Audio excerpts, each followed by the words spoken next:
자, 여러분들 이어서 수업 진행하도록 하겠습니다.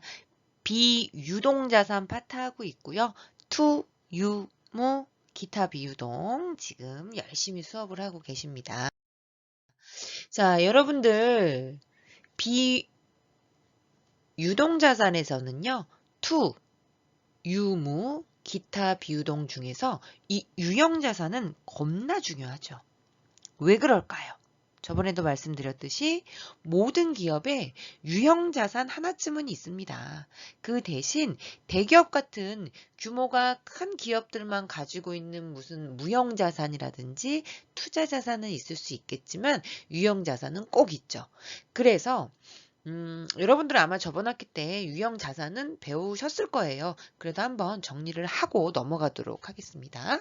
자, 일단 유형자산의 종류를 살펴보면 비품, 그 다음에 빠방, 차량 운반구가 있고요. 건설 중인 자산, 토지, 건물 요렇게 있습니다. 물론 이런 것들 말고 기타 등등 여러 가지가 있겠죠.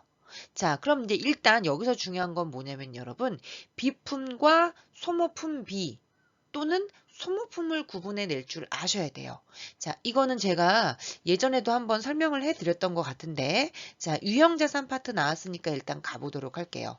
자, 여러분들, 비품이랑 소모품비는 약간 헷갈려요. 일단 결론만 말씀드리자면, 비품은 자산이고요. 소모품비는 비용이에요. 그런데 개정 과목 중에 소모품이라는 또 개정 과목이 있거든요. 그 아이는 또 자산이에요. 이거 보세요. 겁나 헷갈리죠, 여러분. 별표 2개짜리 꼭 기억하시고요. 비품은 몇 년 정도 쓸 수 있어요. 여러분들이 봤을 때. 확실하게 구분이 돼요. 자, 예를 한번 들어볼게요, 여러분들. 자, 기업에서 책상을 샀어요, 책상을. 그럼 여러분들 이걸 뭘로 처리하실래요? 비용으로 잡을래요? 비품 잡을래요? 일단 책상을 사면 여러분 한 몇 년은 쓰실 수 있죠. 비품입니다. 근데 여러분들 예를 들자면 복사용지를 샀어요. A4 용지 있죠, 여러분. 여러분들은 복사용지를 구입하신 거를 뭘로 잡으실까요? 그쵸. 비품으로 잡기엔 좀 그렇죠.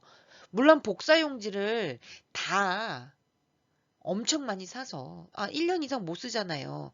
그런 개념이 아니라 여러분 뭐 복사용지, 사무용품 이런 것들은 느낌이 소모성이 들어가죠. 소모돼서 없어지는 느낌이 들어가는 것은 소모품비 처리하시면 돼요. 그러면 이 소모품비 중에서 남아있는 게 있을 수 있어요. 12월 31일자에.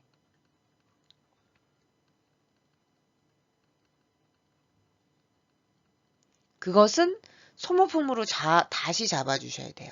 자, 예를 일단 들어가 볼게요, 여러분들. 이거 굉장히 중요한 개념이니까 정리를 잘 합시다. 자, 일단 뭐하고 뭐를 먼저 구분을 하실 줄 아셔야 되냐면, 너 비품으로 잡을 거야? 아니면 소모품비로 잡을 거야? 이거를 먼저 잡으셔야 돼요. 그러니까 자산으로 잡을 건지 비용 처리할 건지. 아까도 얘기했듯이 그냥 복사용지야. 예를 들어보면 아까 우리 뭐였었죠? 제가 A4 용지를 100만 원어치 샀단 말이에요.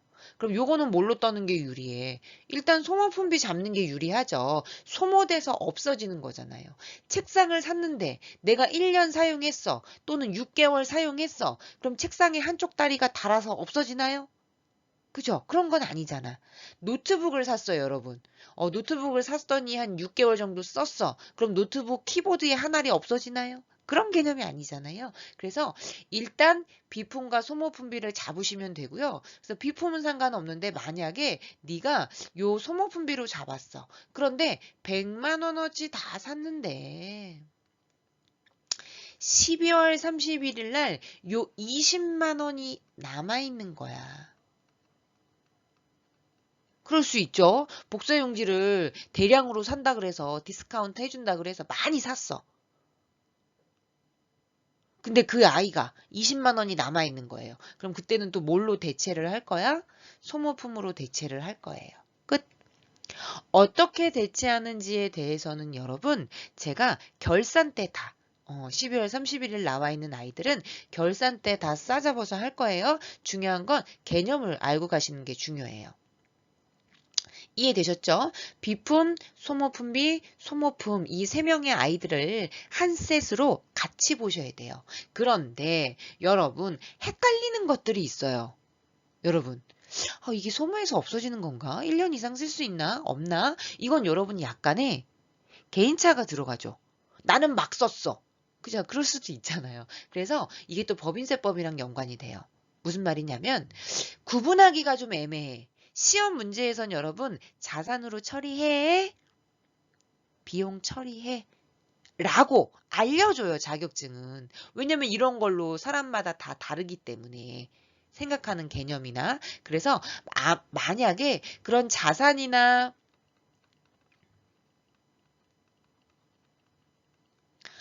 비용이라는 언급이 없으면 기준은 법인세법 기준으로 가서 소액자산 100만 원을 초과했어. 그러면 비품으로 처리하시면 되고요. 이거는 100만 원 이하야. 그러니까 금액이 안 주어질 경우 계정 과목을 뭘로 써라 라고 안 주어질 경우에는 우리는 법인세법을 따라가요. 그래서 100만 원 이하야? 그러면 소모품비 처리해 라고 이해하시면 되고요. 거의 90 몇 퍼센트 다 자산으로 해? 비용으로 해. 비용으로 했어? 그럼 남아있는 건 소모품이라는 자산으로 가지고 있어. 거기까지만 이해하시면 돼요. 되셨나요? 오케이, 바리. 자, 2번 가보도록 할게요. 자, 유형자산의 취득 원가가 얼마인지가 요게 또 핵심이에요, 여러분. 취득 원가가 얼마예요? 이거 계산하는 것도 중요합니다. 왜 그러냐면 여러분 특히 유형자산은 기억나세요? 촛불? 왜 내가 초 샀어. 원가야. 원가가 다이렉트로 비용이 되는 경우도 있지만 어디 잠시 들렸다가 자산이라는 곳에 잠시 들렸다가 수익 창출에 기여하지 못하면 다이렉트로 비용화 될 수 없고 자산에 잠깐 얹었다가 비용 처리된다 그랬었죠. 그래서 여러분 이 유형자산은 취득 원가가 얼마예요가 중요해. 왜? 비용을 천천히 내용연수 기간 동안 나눠서 할 거거든. 그러면 봐봐 여러분. 유형자산의 취득 원가는 당연히 구입 가격이겠죠. 예를 들어서 자동차를 한 대 샀다라고 가정할게요. 여러분 빠방 5천만 원짜리라고 가정합시다. 그리고 직접 관련 원가라 그래서 운반비가 발생할 수 있어요. 여러분 차가 이렇게 배송비가 있어요. 여러분 차를 만약에 우리 회사가 강남인데 저기 울산에서 자동차를 뽑아왔어. 그럼 울산에서 강남까지 예를 들어서 30만 원 발생했다라고 가정할게요. 요 운반비 어떻게 하실 거예요? 운반비 떠시면 안 돼요. 어디에 얹어와야 돼요? 차량 가격에다가 얹어야겠죠. 왜요? 수익 창출에 기여를 못했다는 얘기는 이런 유형자산은 아직 사용하지 못했다는 얘기야. 사용을 해야 그때부터 우리 회사의 수익 창출에 기여를 하죠. 그럼 그때 비용 처리를 할 수 있는 거기 때문에 일단 어디에다가 얹을 거야? 그렇지, 자산에다 얹어야지. 그리고 빠방을 사면 여러분들 취등록세 같은 거 있죠, 여러분들? 이런 것들도 당연히 가산해야 되고요. 시운전비라는 건 뭐냐면 여러분 기계장치 같은 경우에는 새 기계잖아요. 잘 되는지 안 되는지 한번 시범 삼아 기계장치를 가동시켜 봐야 되잖아요. 그때 들어가는 비용들도 일단 사용 안 했어. 수익 창출에 기여 안 했어. 그렇게 이해하시면 돼요. 다 어디에 얹을 거야? 자산에 일단 얹을 거예요. 되셨죠? 그리고 나서 우리는 뭐 할 거야? 그 다음에 사용했어. 그런 다음엔 이제 비용화 시켜야겠죠. 요렇게 우리는 원가라는 것이 발생하면 다이렉트로 비용 처리될 수 있지만 수익 창출에 기여 안 하면 유형자산일 경우에는 사용을 안 하면 어디에 얹었다가 자산에 얹었다가 비용 처리한다. 그렇게 이해하시면 됩니다. 그러면 감가상각이라는 게 지금 방금 얘기했던 그 말이에요, 여러분. 비용화, 수익 비용 대응 원칙에 의해서. 그럼 감가상각의 정의는 뭐냐? 원가의 배분입니다. 방금 얘기했잖아, 제가. 원가를 배분하는 거예요. 단지 사용을 안 했기 때문에 매입 시점에서는 어떻게 한다? 구입 시점에서는 자산에 얹었다가. 그래서 평가가 아닌, 자, 이 문구가 중요해요. 사용한 만큼 비용화 시킨다. 원가의 배분을 우리는 뭐라고 부른다? 감가상각이라고 부른다. 그래서 여러분, 저는 요거는 안 할 거예요, 여러분. 감가상각을 얼마큼 할 거예요? 정액법. 그 다음에 정률법이라는 게 있다. 요거는 공식에 의해서 여러분들 뭐 하시면 돼요? 그냥 문제 푸시면 돼요. 예를 들어서 정액법이라는 게 가장 합리적일 수도 있는데 여러분 친구들이랑 10,000원어치 떡볶이를 먹었어요. 떡볶이를 예를 들자면 그럼 10,000원 나왔죠. 그런데 우리 친구들이 몇 명이냐면 5명이서 먹었어. 그럼 나누기 5빵 하면 되는 거 아닙니까, 여러분들? 5명이나 먹었어. 잔존가액이 없다라고 보면 정액법은 일정한 매년 일정한 금액을 감가상각하는 방법이에요. 그래서 이 아이들은 그냥 공식 외우고 여러분들 문제 푸시면 돼요. 정액법이 뭐라고요? 간단하게 얘기하자면 터치페이 하는 거야. 10,000원 나왔어? 5명이서 먹었네? 5빵. 그럼 얼마씩 내시면 돼요? 그쵸? 10,000원짜리 자산을 2,000원씩 5년에 걸쳐서 5명이라면 5년에 걸쳐서 감가상각할 거야. 그게 내용연수입니다. 그래서 여러분 요 내용연수라는 건 뭐냐면 사용기간 이렇게 이해하시면 돼요. 무슨 기간? 사용기간. 예를 들어서 자동차가 한 8년 정도 하거든요. 여러분. 빠방. 그러면 내용연수는 내가 5천만 원짜리 빠방을 샀어. 그럼 나누기 몇 방? 그렇죠. 8방 하시면 되죠. 여러분. 8년이니까. 예, 그 안에 비용 다 떨어. 자, 조심하실 건 있어요, 여러분들. 뭘 조심해야 되냐면 내용연수가 지났다고 해서 내용연수가 아까 제가 8년이라고 그랬었잖아요, 자동차가. 그러면 8년만 쓰고 자동차를 안 쓴다는 개념이 아니에요. 8년 동안 비용 처리, 원가를 배분하란 얘기지. 8년 쓰고 이 차 못 써. 이거 아니죠? 여러분들도 봐봐. 아버지 차량 보세요. 어머니 차량이나 8년 탔는데 더 쓰실 수도 있잖아요. 그죠? 그렇게 이해하셔야 되고요. 잔존가액이라는 건 뭐냐면 남아있는 가치야. 남아있는. 여러분 제가 비염둥이라 뭐라고요? 기염둥이가 아니라 비염둥이. 코가 맹맹하네요 오늘. 지금 한껏 오늘은 일요일이거든요. 저는 여러분. 그래서 좀 미리 찍어놔야 될 것 같아서 코가 좀 맹맹하죠. 그죠? 비염둥이. 콧물이 막 주룩주룩 나와요. 더러워. 하얀 코야. 누런 코 아니야 이거. 그래서 오늘 먹지마 들이키지 마라 여러분들. 꾀꼬리 같은 목소리를 들려줘야 되는데 원래는 우리가 여러분들 줌 수업을 1시간 해야 되잖아요. 근데 여러분들 또 시험 기간도 있고 중간에 또 줌 하면 다음 바로 시험이 있는데 그지? 내 수업이 잘 들어오겠어? 그냥 편안한 시간에 집중해서 공부하시라고 제가 지금 찍고 있습니다. 근데 약간 코가 맹맹하네요.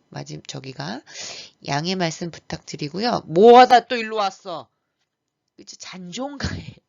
자, 내용연수는 사용기간이다.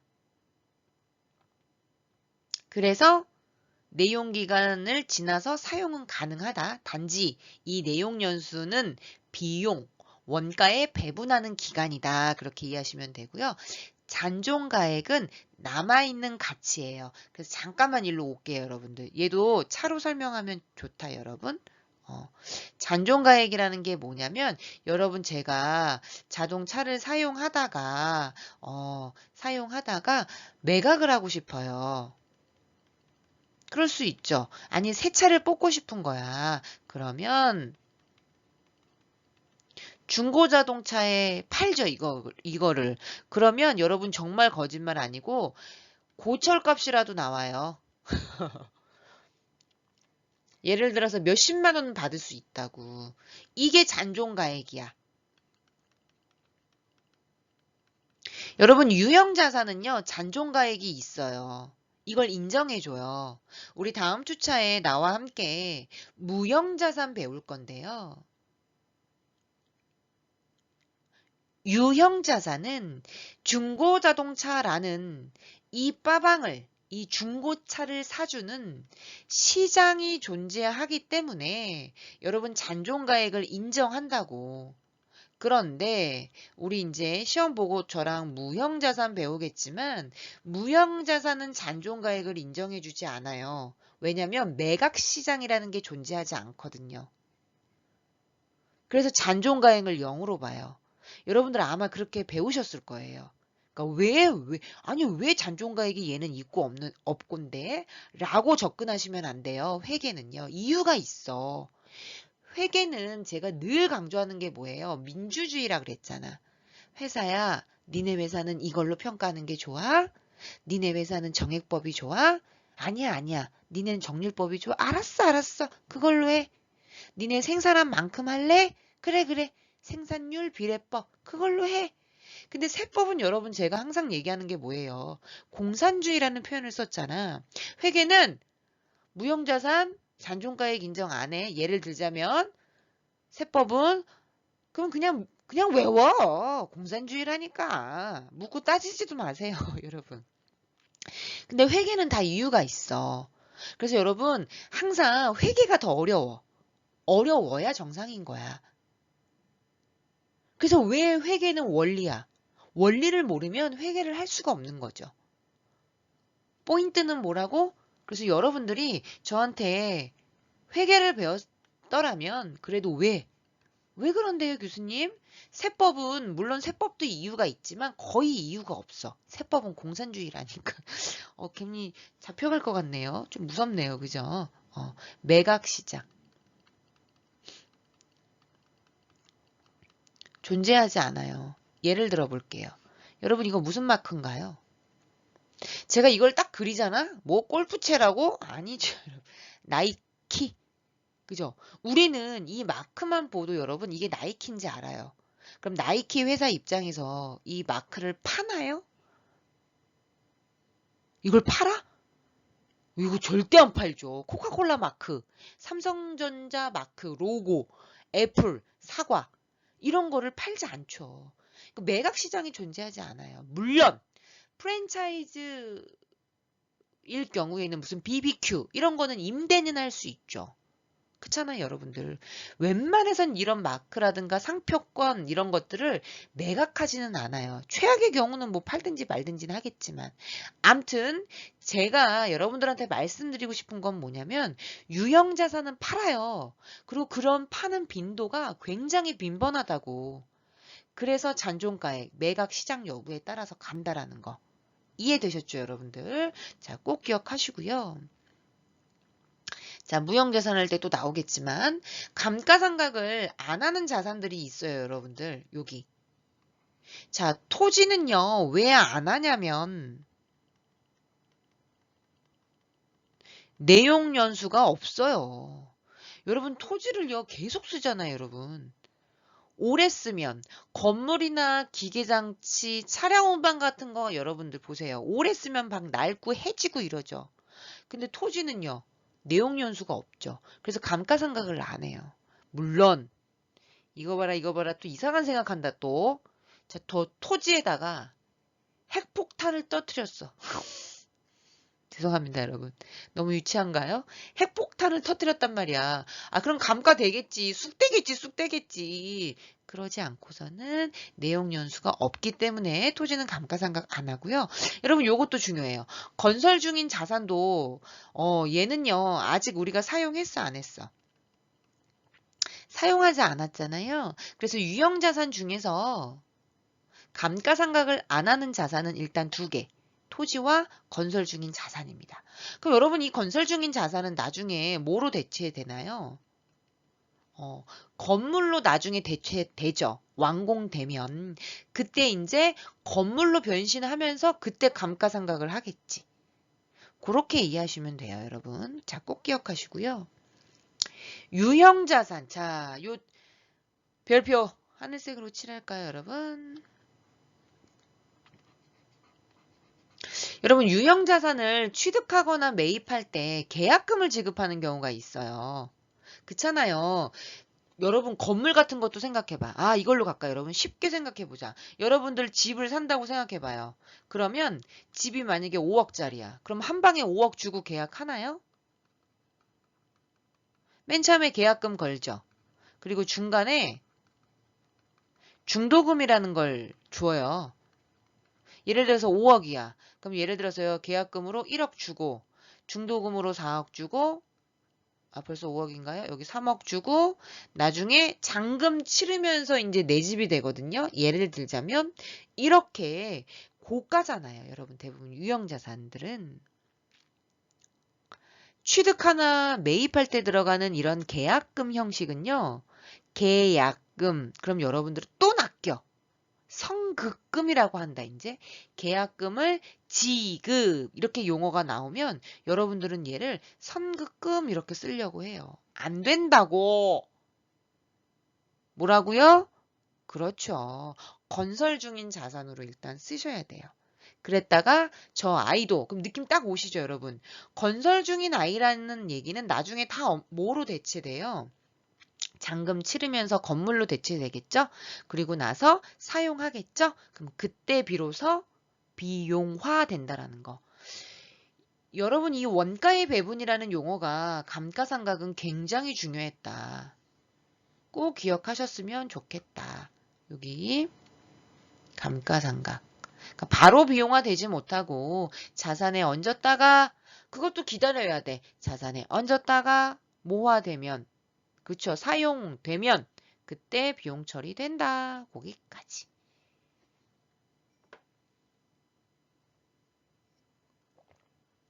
자, 마지막 점 가보도록 할게요, 여러분들. 물리적 실체가 있는 자산은 여러분 여기 화면에 보시면 물리적 실체가 있대. 그럼 얘는 뭐냐면 눈에 보여 있듯이야. 그런데 여기 밑에 보시면 물리적 실체가 없다라고 나와 있다는 얘기는 눈에 안 보인다는 얘기야. 그래서 물리적 실체가 있는 자산의 원가 배분은 감가상각이라고 불러요. 다 아는 거죠. 감가. 가치가 감소하는 게 눈에 보이잖아. 건물 오래되면 막 벽 갈라지고 허름해지고 이런 가치 감소가 눈에 보이죠. 그런데 물리적 실체가 없는 무형자산 같은 경우 있지. 여러분 이거 나이키야. 일로 와보세요. 나이키. 자, 나이키가 이게 무형자산이잖아요. 50년 썼어. 그럼 이렇게 꼬랑지가 닳아서 없어지나요? 아니, 죄송합니다. 갑자기 꼬랑지는 왜 나왔을까요? 그죠? 그 가치 감소분이 무형자산은 실체가 없기 때문에 안 보이잖아요.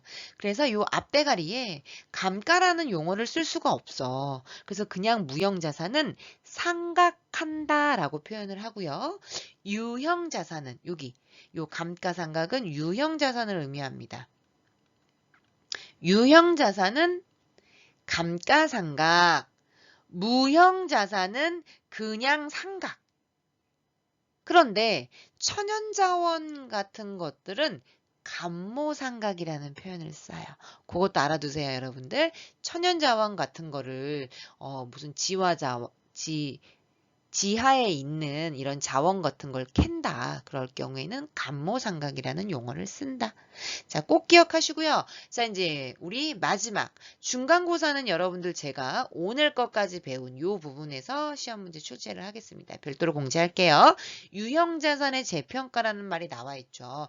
여러분 이거 굉장히 중요한 개념인데요. 여러분 토지를요. 예를 들어서 내가 10년 전에 토지를 5억 주고 샀다? 근데 이게 지금 10억이 된 거예요. 그럼 여러분들은 뭐 하고 싶어? 차변의 토지 5억, 대변의 재평가,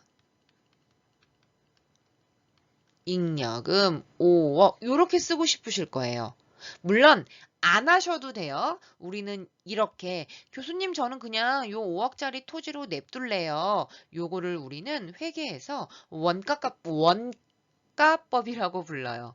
취득 원가 그대로 가겠다는 얘기예요. 그래서 재평가를 왜 하냐면 여러분, 우리 지금 5억이 지금 업됐죠. 자산을 평가하잖아요. 자산을 업시키면 자본이 늘어나요. 저랑 이제 분식회계와 관련돼서 제가 설명해 드리겠지만 자산이 업되면 자본이 업된다고. 그러면 우리의 재무제표가 엄청 멋있어 보이는 거예요. 그래서 이렇게 재평가를 하는 기업들은 재무적 신용도를 높이려고, 그러니까 재무제표에 우리 회사가 업됐어. 자산이 이만큼이야. 자본 늘리려고 해요. 그런데 문제는 뭐냐면 이 재평가 잉여금이 기포라고, 기포. 나중에 자본할 때 하겠지만 기타 포괄손익 누계액은 이익잉여금으로 안 가는 아이들이에요. 그래서 결론만 얘기하자면 이익잉여금이 안 간다고. 저 잉여금은 재무제표는 멋들어지게 보여주지만 법인세법에선 영향이 없기 때문에 이 유형자산의 재평가를 겁나 좋아해. 기업들이. 세금은 안 내면서 우리 회사의 재무제표를 멋있게 보여줄 수 있는 역할을 한단 말이에요. 단, 토지만 재평가해요. 삼성전자도 실제. 왜 그러냐면 그냥 건물 같은 걸 감가상각 하잖아요, 여러분. 그러면 이번 연도에 여기에 건물이 지금 5억이 업됐잖아요. 그럼 다음 연도에 감가상각비가 또 늘어나는 역할이 되죠. 아, 그렇잖아. 자산을 업시켰으면 감가상각 자산을 업시키면 다음 연도에 감가상각비만 늘어나면 또 이익을 깎이는 역할을 하잖아요. 그래서 실익이 없어. 그래서 여러분들 문제 풀다 보면 뭐 재경관리사라든가 높은 급수의 자격증을 보잖아요. 토지만 재평가해요. 왜? 토지는 감가상각 안 한다고 배웠죠. 그러니까 얼마나 멋들어져. 재무제표는 멋있게 보여줄 수 있고 세금은 안 낼 수 있는 역할을 하는 거죠. 자세한 건 저와 함께 또 자본할 때 요 기타 포괄 손익 누계액 멤버들이 있어요. 그때 할 때 가도록 하겠습니다. 자, 저는 여기까지 해서 여러분들 이번 주차 마무리하도록 할게요. 여러분 고생하셨습니다.